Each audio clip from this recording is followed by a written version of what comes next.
filɛbɔ an ka foli bɛ aw kelen kelenna bɛɛ lajɛlen ye yan fɔ aw sigiyɔrɔ la an b'a fɔ aw ɲɛna k'aw bisimila an ka baara jɛmukan kɛnɛ kan dɔkɛlaw ka kɛnɛ an ka baara jɛmukan ale ka wuli ka jɔ sanga ani waati bɛɛ lajɛlen na ka dɔkɛlaw k'olu labɔ k'u yira diɲɛ maa la bi an ka munumunu kɔnɔna na an bɛ ɲamakɔrɔ kɔnɔna na fɛn min ye an balima dɔw ye n'olu ka baara bɛnnen don fini gosi ma u donna fini gosi la cogoya jumɛn de la u bɛ nafa jumɛnw sɔrɔ a la gɛlɛya jumɛn de b'u kan baara in kɔnɔna na u b'u da don la k'o walawala ne ni aw bɛɛ lajɛlen ye an b'a fɔ aw ɲɛna k'aw bisimila ye DMS TV ale kan. Assalamu alaikum. Wa alaikum assalam warahmatullahi. Somɔgɔw bɛ di? Baasi foyi t'u la. O de baasi tɛ yen. Baasi foyi tɛ yen. Ala kana baasi k'an si la. N fa an bɛ fɛ k'i tɔgɔ n'i jamu dɔn. I ka baara bɛnnen don fɛn min ma. I sigiyɔrɔ bɛnnen don yɔrɔ min ma. K'o ɲɛfɔ an lajɛbaw ye. O tɛ baasi ye. Ne tɔgɔ ye Sidiki Samake. Sidiki? Sidiki Samake. Samake. Awɔ. N bɛ fini gosi de kɛ. N sigiyɔrɔ bɛnnen don Ɲamakɔrɔ Sugukɔrɔ ma. Awɔ. O diyara n ye Sidiki Samake. O diyara n ye kojugu. Sidiki yala i bɛ se k'a ɲɛfɔ an ɲɛna i donna fini gosi la don cogoya jumɛn de la? Bon ne donna fini gosi la n terikɛ dɔ de tun b'a kɛ. Donc ale y'a baaraw taabolo fɔ n ye. Bon n y'a ye a bɛ arranger n donna la o kama. Yala Sidiki ye kalan kɛ yan? Wa n ye kalan kɛ. I kalan kɛ ka da niveau jumɛn la? Bon n ye kalan kɛ ka taa fɔ BT n ye BTD yɛrɛ sɔrɔ. Mais dans tout ça n bɛ fini gosi kɛ. Fini gosi kɛ. Yala baara wɛrɛ b'i bolo min tɛ fini gosi ye? Bon pour le moment baara wɛrɛ foyi tɛ n bolo min tɛ fini gosi. Baara wɛrɛ t'i bolo. Ok, o faamuna Sidiki.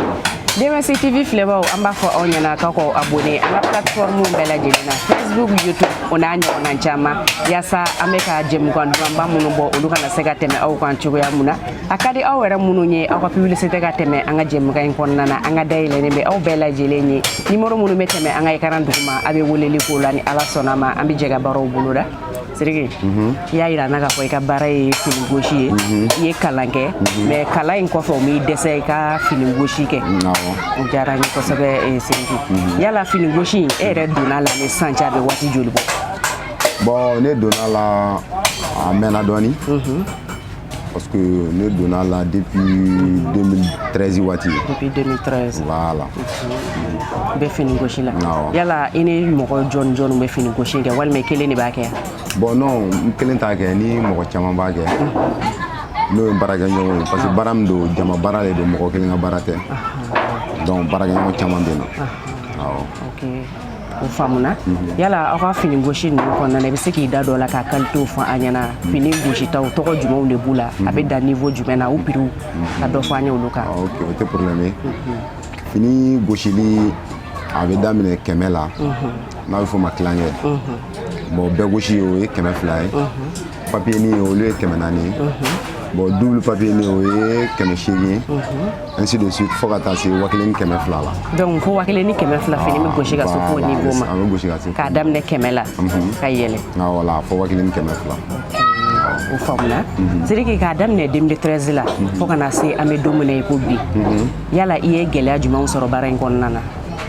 Bon baara in gɛlɛya a ka ca parce que souvent bazin dɔw bɛ na n'u b'o wele ko tulumani ninnu bon n'o kɛra u bɛ jouer an ka marché kan bon waati dɔw yɛrɛ la produit ko gɛlɛyaw bɛ na bazin tigiw ma n'o ye galako ni fɛnw ye bon donc finalement an ka baara a bɛ jouer an ka baara kan awɔ an b'o gɛlɛya de sɔrɔ. Donc fini qualité dɔw bɛ yen nɔ aw ka gosili tɛ s'olu ma walima olu gosili de ka gɛlɛn? Voilà non fini dɔw bɛ yen n'olu bɛ yen waati min na kɔrɔ k'an ka marché bɛ sumaya quel que soit tulumani ni VIP ninnu bon donc o b'a yira an ka marché bɛ sumaya. Olu tɛ gosi. Voilà.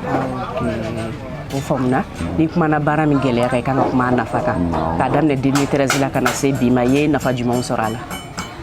Bon n ye nafa min sɔrɔ n tɛ se k'a fɔ k'a ka dɔgɔ parce que n kɔni n bɛ se ka n yɛrɛ ka besoin misɛnmaninw k'a la sinon o kɔfɛ k'a fɔ ko n ye nafaba sɔrɔ a la n b'o sɔrɔ a la. Voilà n yɛrɛ ka besoin kɔni n bɛ se k'olu kɔni k'a la. Alhamdulillah i sirilen tɛ maa la. Voilà. O ye nafa belebele. Ok diyara n ye Sidiki.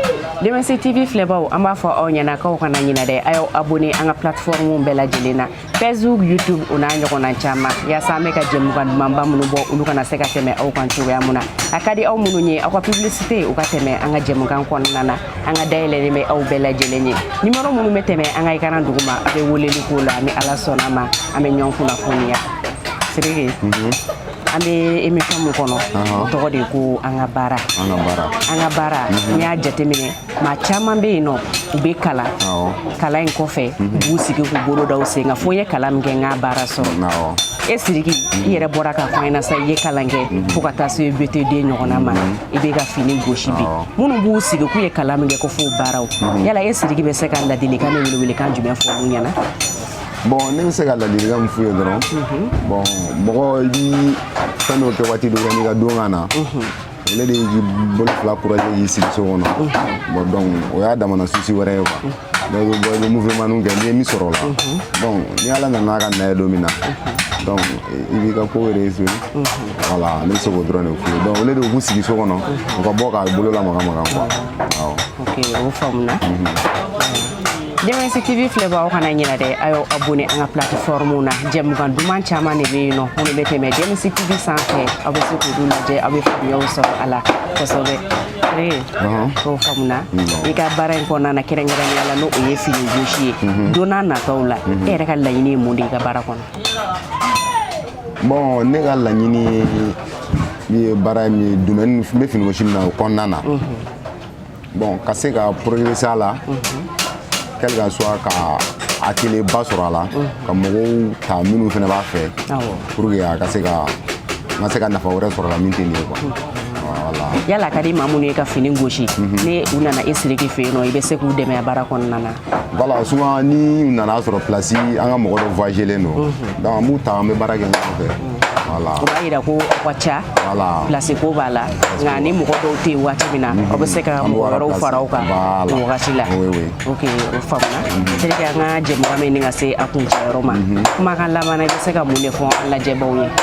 Bon n bɛ min fɔ an lajɛbagaw ye o ye fini gosilaw fana filɛ nin ye métier dɔ fana de don parce que mɔgɔw b'a kɛ comme bolo kɔfɛ baara alors que n'i ye a la taa ɲɛfɛ i bɛ nafa caman sɔrɔ parce que ne yɛrɛ tɛ dɛ mais ne bɛ mɔgɔw dɔn a la minnu ye du jɔ a la bâtiment jɔ a la ka mobili san a la donc mɔgɔw kana kɛ kɔfɛ baara ye u bɛ se ka dɛmɛ min k'an ye a domaine na o k'o k'an ye baara dɔ fana de don a bɛ mɔgɔw bɔ chômage la bon a bɛ s'i yɛrɛ kɔrɔ bon est-ce que vous savez c'est sûr.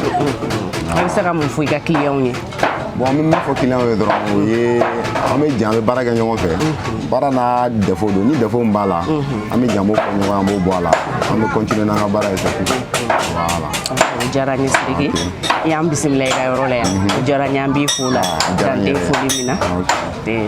Diamantsi TV filɛbagaw an b'a fɔ aw ɲɛna ko bi an ka baara jɛmukan kɛnɛ kan aw ɲɛ garijɛgɛ tun ye min ye o de ye nin ye bi an ka munumunu kɔnɔna na an tun bɛ ɲamakɔrɔ sugukɔrɔ ale kɛrɛfɛ fɛn min ye fini gosilaw ye an n'olu jɛra ka bi kɛnɛ k'o ɲɛnamaya ɲɔgɔn fɛ Sidiki Samake ale yɛrɛ bɔra ka kuma min fɔ an ɲɛna sa hakili la bɛɛ lajɛlen y'a faamu baara lankolon tɛ yen maa lankolon de bɛ yen baara o baara i bɛ taa sɔrɔ a ye maa dɔ kɛ fɛn ye maa caman bɛ yen i bɛ taa sɔrɔ o ye fini gosi kɛ bolo kɔfɛ ko ye walima maa min ma kalan kun fiyewu ka baara don Sidiki ale y'a yira n na sa a ye kalan kɛ fo ka BTD sɔrɔ ka tila tuguni ka na fini gosi kɛ laɲini ye mun ye n kana se k'an sigi k'an bolo da n sen kan n kana siri maa la ni n bɛ n bolo lamaga n ka se ka dɔɔni sɔrɔ n yɛrɛ ye an y'o de fɔ n ko jɛmukan yɛrɛ sigi kunba dɔ de ye o ye an bɛɛ lajɛlen ka se ka kɛ dɔkɛla ye cogoya mun na o kumana aw minnu ɲɛma dalen don an ma an bɛ aw fo dantɛ foli min na an b'a fɔ aw ɲɛna sa ko n'Ala ye jɛmukan wɛrɛ ale yira n na an bɛ ɲɔgɔn sɔrɔ kɛnɛ kelen ale kɔnɔ aw k'an bɛn diɲɛ waati wɛrɛ.